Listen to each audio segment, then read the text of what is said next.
Hello and welcome back to the Executive Function series, where we break down one executive function skill at a time and talk about how it really shows up in our daily lives. Today, we'll be diving into working memory. Working memory is the ability to hold information in your mind while using it. So basically, it's your brain's sticky note. This is what helps you remember why you walked into a room, what someone just said, or what step you're on in a task while you're still doing it. With ADHD, working memory can be like trying to juggle spaghetti. Things slip out fast.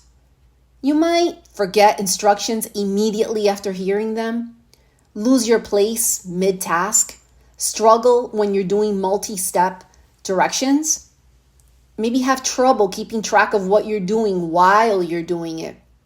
This is why things like following recipes, planning ahead, or finishing a sentence mid-thought can feel so hard.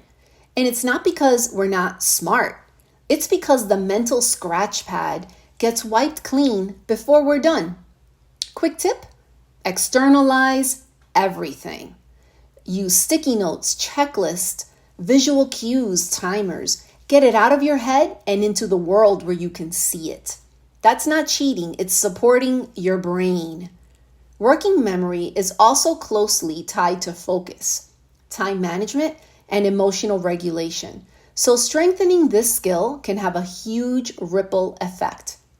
Stay tuned for the next video in this series where I will discuss emotional control, one of the most misunderstood executive function skills for ADHD brains.